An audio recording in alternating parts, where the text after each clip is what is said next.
नमस्कार साथियों, आज के इस वीडियो में हम लोग जानेंगे कि वज्र गुणन विधि क्या होता है। 10वीं के क्लास में वज्र गुणन विधि पर बिहार बोर्ड में हो या चाहे सीबीएसई बोर्ड में हो या किसी भी बोर्ड में एक क्वेश्चन आपको वज्र गुणन विधि से पूछा ही जाता है। और ये दो चर वाले रैखिक समीकरण को हम लोग वज्र गुणन विधि के द्वारा कैसे आसानी से हल करेंगे और ये विधि होता क्या है, इसको आज हम लोग समझने का प्रयास करेंगे। देखिए, वज्र गुणन का मतलब हो जाता है कोना कोनी गुना करना, ऊपर नीचे नीचे ऊपर से गुना करना, यही वज्र गुणन होता है। तो इस विधि में हम लोग इसी माध्यम से समझने का प्रयास करेंगे वज्र गुणा विधि क्या होता है, वज्र गुणन विधि होता क्या है। देखिए, हम यहाँ इस विधि को समझाने के लिए, वज्र गुणन विधि समझाने के लिए यहाँ हम दो चर वाले रैखिक समीकरण का एक युग्म ले लिए हैं। अब चलिए हम लोग समझते हैं कि इस क्वेश्चन को और इस सवाल को इस विधि से कैसे बनाया जाएगा और ये विधि होता क्या है, इसी में हम लोग समझने का प्रयास करेंगे। देखिए, अगर कोई भी आपको सवाल कहीं पर भी मान लीजिए वज्र गुणन विधि से बनाने के लिए देता है, तो हम सबसे पहले क्या करेंगे, इधर वाला जो आप अंक देख रहे हैं, इस साइड वाला अंक, सभी अंक को हम लोग पहले इस साइड लाने का प्रयास करेंगे। अब अगर आप यहाँ देखिएगा तो 2x प्लस वाई, और चूंकि ये इस साइड है बराबर के, तो बराबर के उस साइड ले जाइएगा तो ये हो जाएगा -5। काहे कि यहाँ पर माइनस प्लस में है, प्लस को उल्टा उधर माइनस में हो जाएगा, इस साइड आप 0 बच जाएगा। फिर यहाँ देखिएगा तो 3x प्लस 2y बराबर क्या आ जाएगा, 2y माइनस 8 बराबर आपको आ जाएगा यहाँ 0। जैसे ही आप अगर ये पहला पहला वज्र गुणन विधि का हम लोग का ये काम रहेगा कि इधर वाला जो टर्म्स है बराबर के इस साइड आपको कुछ नहीं बल्कि 0 रखना है। समझ गए, वज्र गुणन विधि बनाने में आपको पहले इस साइड क्या करना है, 0 रखिएगा। जैसे मतलब इधर अगर 5 है तो यहाँ प्लस में है तो उसको उल्टा करके इधर माइनस में ले आए, फिर यहाँ प्लस में 8 है तो उधर उल्टा करके ये ले आए। अब हम क्या करते हैं, जैसे देखिए, जैसे ही आपको ऐसे समीकरण प्राप्त हो जाता है तो हम क्या करते हैं, अब यहाँ लिखते हैं। अब आपको क्या करना है, इसमें देखिए x है तो x लिख देना है और ऐसे करके एक स्टेज बना लेना है, फिर बीच में बराबर दे देना है। फिर आपको क्या करना है, x के बाद y है तो y लिख करके आपको एक ऐसे स्टेज बना लेना है। फिर आगे क्या करना है, बराबर दे करके एक दे देना है और एक स्टेज दे देना है। बिल्कुल कहिएगा सर ये क्या है करते हैं। देखिए, ये इस विधि से आप जब बनाइएगा ना वज्र गुणन विधि, तो सबसे आसानी आपको मिलेगा। पहले क्या करेंगे, यहाँ पर इस साइड जो देख रहे हैं, ये जो इधर प्लस में दिया हुआ है, इसको उस साइड ले जाकर के इसको 0 बना लेंगे इस साइड, और x लिखेंगे, y लिखेंगे, 1 लिखेंगे, x फिर स्टेज नीचे दे करके फिर y फिर 1 लिखेंगे।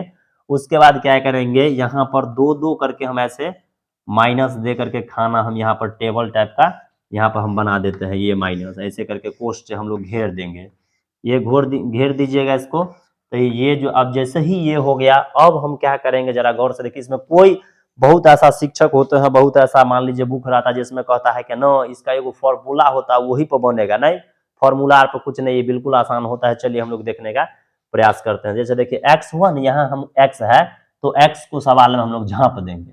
झाँपना समझते हैं, हाँ, हम लोग गाँव घर में इसको झपुआ विधि भी कहते हैं, क्या कि झाँप झाँप करके हम इसको बना देते हैं। समझ गए, तो ये झाँप है तो पहले इसको हम लोग झाँप देंगे, ऐसे झाँपिएगा।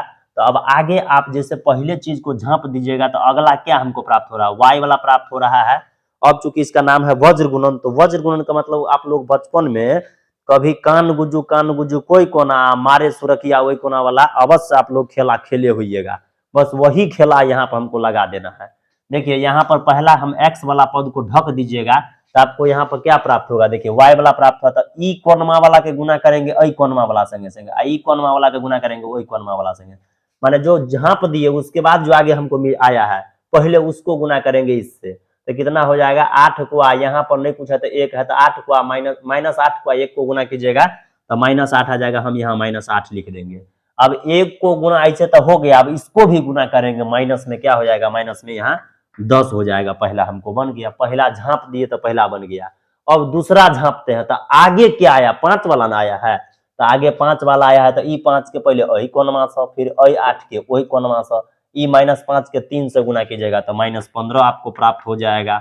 जैसे ही -15 प्राप्त हो जाएगा, इसको जहाँ पे है -15, फिर इसको भी गुना कर देते हैं तो ये आ जाएगा आपको यहाँ पर -16 आ जाएगा। फिर हम यहाँ पर इसको झाँप देंगे तो इसको झाँपिएगा तो आगे कौन आया, यही ना आगे आ गया है। देखिए, इसको झाँपने पर इधर वाला को अगर मान लीजिए यहाँ झाँप देंगे तो ई वाला आगे आएगा, तो 2 दूना क्या हो जाएगा 4, और 3 एकम 3 हो जाएगा। तब पहले 4 तब हम लोग 3 लिखेंगे। ये जैसे ही आप इसको समझ जाएगा बस आपका पूरा वज्रगुणन विधि बन गया। सबसे सिंपलेस्ट तरीका ये होता है, आप इसको आसानी से झपुआ विधि से वज्रगुणन विधि को बना दीजिएगा। देखिए कैसे झापे हैं, पहले आपको x को झापना है, फिर y को झापना है, फिर ये अंक वाला पद को झापना है। तो जैसे ही आप x वाला पद को अगर झापिएगा तो y हमको प्राप्त होगा। y के पास में यहाँ 1 है, 1 को 8 से गुना कीजिए, -8 देखिए यहाँ लिखा हुआ है। फिर इसी 2 को इस 5 से गुना करेंगे तो माइनस को लेके चलना है, तो -10 हो जाएगा। फिर y को झापिएगा, आगे जो चीज आएगा 5 दिया, देखिए यहाँ 15 है तो 15 से हम लोग उसको गुना कर देंगे। फिर यहाँ 8 दूना 16 है तो 16 दे देंगे। अब लास्ट वाला को झापिएगा तो शुरुआत वाला ये आएगा, 2 दूना 4, 3 एकम 3 आ गया। देखिए फिर हम इसको थोड़ा सा, आप जैसे ही आ गया इसको सॉल्व करने का प्रयास करते हैं। यहाँ पर देखिए -8 हो जाएगा, और माइनस गुने माइनस तो आप लोग पहले से जानते हुएगा प्लस हो जाएगा, बराबर हो जाएगा y बट्टा -15 प्लस हो जाएगा 16 बराबर 1 बट्टा यहाँ हो जाएगा 4 - 3। फिर अगर आप इसको आगे बढ़ाने का प्रयास कीजिएगा तो x बट्टा यहाँ प्राप्त हो जाएगा 2। काहे कि 10 रुपया कमा के आए हैं, 8 को कर्जा लिए हुए थे, हाँ तो दे देंगे कर्जा वाली के ना, नहीं तो मांगेगा बार बार। अब बराबर हो जाएगा यहाँ y आए। फिर देखिए 16 को कमा के आए कलकत्ता से, 15 को तो कर्जे लिए हुए थे लॉकडाउन में, तो यहाँ पर 1 बच जाएगा, बराबर यहाँ पर भी हो जाएगा 1 बट्टा 1 हो जाएगा। आपको अगर आप यहाँ देखेगा तो 3 अनुपात मिला हुआ है, तो हम क्या करेंगे, तीनों अनुपात को बेराबरी है, इसको हम लोग बराबर करने का प्रयास करते हैं। चलिए तो हम लोग लिखेंगे यहाँ, पहले लिखेंगे यहाँ प्रथम एवं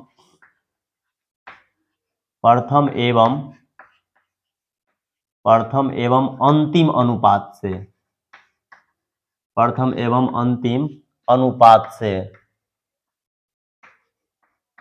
प्रथम एवं अंतिम अनुपात से, प्रथम एवं अंतिम अनुपात से पहले हम लोग ले लेते हैं। तो यहाँ कितना आ जाएगा, x बट्टा 2 और बराबर क्या आ जाएगा, देखिए 1 बट्टा 1 आ जाएगा। इसको कोना कोनी आप लोग गुना कीजिएगा तो x बराबर 2 आ जाएगा। देखिए 1 को आपका मान प्राप्त हो, जो x बराबर 2 आ गया है।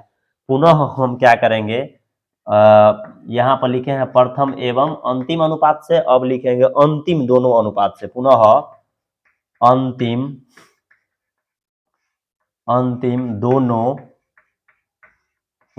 दोनों अनुपात से, अंतिम दोनों अनुपात से। तो अंतिम में 2 अनुपात क्या है इसमें, अगर आप देखें तो यहाँ है y बट्टा 1 बराबर, इधर क्या हो जाएगा y बट्टा 1 और बराबर यहाँ हो जाता है 1 बट्टा 1। इसको अगर आप लोग हल कीजिएगा तो y बराबर क्या आ जाएगा 1 आ गया। इसी को हम लोग क्या कहते हैं, वज्र गुणन विधि कहते हैं। देखिए इसमें x और y दोनों का मान आसानी से आ गया है, इसी को वज्र गुणन विधि कहा जाता है। कहिएगा सर वज्र हम नहीं समझ पाए, अरे वज्र नहीं समझा भाई, तो ये तो समझता है कि कोना कोनी इसमें गुना किया गया। देखिए इसको झापे तो एकरा कोना से एकरा कोना, एकरा से एकरा गुना किए। यहाँ मेन झापने का प्रोसेस आपको समझना है कि पहला को अगर झाप देंगे तो अगला जो आएगा उसको कोनमा वाला से गुना करेंगे। कान गुजू कोई कोना, मारे सुरखिया कोई कोना, यही वाला पैसा बनता है। देखिए कितना आसान है। चलिए एक सवाल और हम इस पर, आप लोग पहले तो ये लिख लीजिए जल्दी से, फिर उसके बाद हम एक सवाल इसी पर और समझने का प्रयास करते हैं। चलिए इसी वज्र गुणन विधि के माध्यम से हम एक सवाल को और समझने का प्रयास करते हैं। देखिए यहाँ पर 2 समीकरण हम ये ले लिए हैं, रैखिक समीकरण है। तो आपको क्या सीखा है अभी ये पहले सवाल में, कि मतलब अगर इस साइड अगर कोई भी अंक दिया हुआ है तो पहले हमको काम रहता है कि उस साइड हमको कर देना है। तो इसको भी चलिए हम लोग करते हैं। तो यहाँ क्या हो जाएगा 2x + 5y। अब ये जो देख रहे हैं माइनस में प्लस में 1 है, इस साइड आ जाएगा -1, तो बराबर इस साइड 0 हो जाएगा।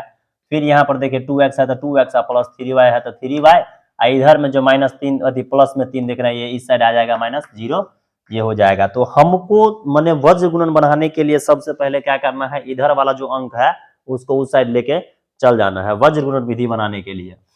अब देखिए क्या करते हैं, पुनः हम लोग क्या करेंगे, अब ये ना सिखाया आप लोग को, पुनः पहले क्या करेंगे, यहाँ x ले लेंगे, एक यहाँ इतना स्टेज ले लेंगे, फिर दे देंगे y ले लेंगे, फिर यहाँ एक स्टेज ले लेंगे, फिर यहाँ 1 ले लेंगे, फिर एक स्टेज ले लेंगे, x y 1। आपको 3 चीज याद रखना है, x y 1 लेकर के स्टेज बना लेंगे। फिर यहाँ पर क्या करेंगे, 2-2 ऐसे करके हम लोग कोष्ट बना लेंगे, 2-2 कोष्ट, क्योंकि यहाँ पर आपको अंक देना है। 2-2 कोष्ट हम लोग यहाँ पर बना लिए। कुर्सी है, सोचिए ना, ऊपर स्टेज है तो नीचे कुर्सी है, आप दर्शक सब नाच देखेंगे यहाँ पर।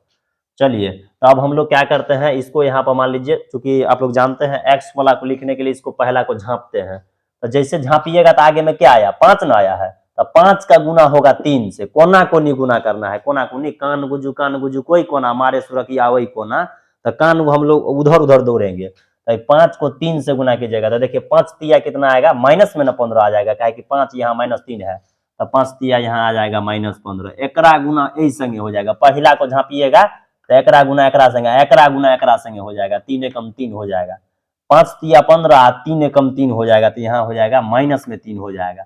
अब x को जैसे ही झाँप दिए तो इसको गुना माने 5 को 3 से, 3 को 1 से कर दिए हैं, तो फिर अब दूसरा को झाँपते y को, तो y को झाँपे तो आगे भाई क्या आया, 1 ना आया है, तो -1 को गुना करेंगे 2 से, तो -1 को 2 से कीजिएगा तो -2 आ जाएगा, और फिर इसी -3 को गुना करेंगे 2 से, आगे जो आएगा पहले उससे गुना करना है -6। अब जैसे ही देखिए y को भी, x को भी झाँप दिए, y को भी झाँप दिए, फिर हम लोग इस लास्ट वाला अंक को झाँपते हैं, अंक को झाँपते तो पहले क्या आया, 2 ना आया भाई, तो 2 का गुना होगा 3 से, 2 तिया 6 हो जाएगा, और 3 2 पंचे 10 हो जाएगा। देखिए कैसे ये बनता है। अब इसको थोड़ा सा हम लोग हल कर लेते हैं। x बटा कितना हो जाएगा, माइनस में 15 प्लस 3 आ जाएगा, बराबर देखिए y बटा कितना आ जाएगा, माइनस में 2 प्लस में 6 आ जाएगा, बराबर 1 बटा 6 माइनस 10 आ जाएगा। थोड़ा सा आप अगर इसको और आगे बढ़ाइएगा तो x बटा कितना आ जाएगा, -12, बराबर यहाँ आ जाएगा y बटा कितना, 6 में से 2 घट जाएगा तो 4, और बराबर कितना आ जाएगा, 1 बटा 4। देखिए यहाँ पर 3 आपको बट्टा बट्टा बट्टा 3 बट्टा के रूप में, अनुपात के रूप में आ गया होगा। तो जैसे पहले सवाल में सीखे कि प्रथम एवं अंतिम अनुपात से यहाँ लिखते हैं, यहाँ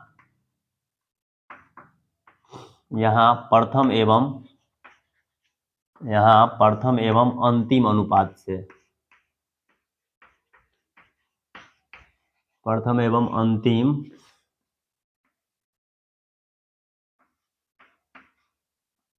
अंतिम अनुपात से। तो प्रथम एवं अंतिम अनुपात कितना है, देखिए x बट्टा -12 है, और बराबर यहाँ पे कितना है, अंतिम अनुपात 1 बट्टा 4 है। कोना कोनी इसको गुना कीजिएगा तो 4x बराबर -12 आएगा, इसको गुना इससे, फिर इसको गुना इससे किए हैं, -12 हो जाएगा।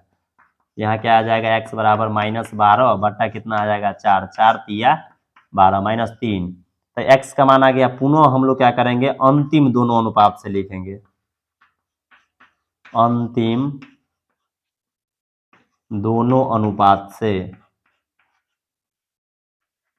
अंतिम दोनों अनुपात से, अंतिम दोनों अनुपात से हम लोग लिखते हैं। तो अंतिम दो अनुपात कितना है, y बट्टा 4 है, और बराबर हो गया 1 बट्टा भी 4 है। फिर इसको हम लोग कोना कोनी गुना करेंगे तो 4y बराबर 4 हो जाएगा, और यहाँ से y का मान निकल जाएगा तो y बराबर 4/4 हो जाएगा, और 4/4 4 बीघा जमीन है, 4 गो बेटो हो जाएगा, तो क्या क्या बीघा जमीन होगा, 1-1 बीघा जमीन होगा। तो देखिए यही ब्रज गुणन विधि है, समझ गए। तो ब्रज गुणन विधि बहुत ही आसान तरीका है, आप इसको बहुत ही इजी तरीका से देखिए बना सकते हैं। बस केवल झाँपना सीख जाइए, पहले पहला को झाँपेंगे तो इससे गुना करिएगा, इससे इससे करिएगा, पहले इससे, फिर दूसरा को झाँपेंगे तो आगे जो आया उससे उसको करेंगे, फिर इसको झाँपिएगा तो इसको इससे, इसको इससे करिएगा। बस यही एक टेक्निक है, सबसे सिंपल टेक्निक यही है, समझ गए। बहुत आसान है ये वज्र गुणन विधि है। देखिए वज्र गुणन इसलिए कहे कि यहाँ कोना कोनी गुना होता है, कोना कोनी गुना करने को हम लोग क्रॉस मल्टीप्लीकेशन मेथड कहते हैं, इसी को कहते हैं क्रॉस मल्टीप्लीकेशन मेथड। नमस्कार, धन्यवाद, फिर हम लोग मिलते हैं नेक्स्ट वीडियो में, तत्काल के लिए चलिए।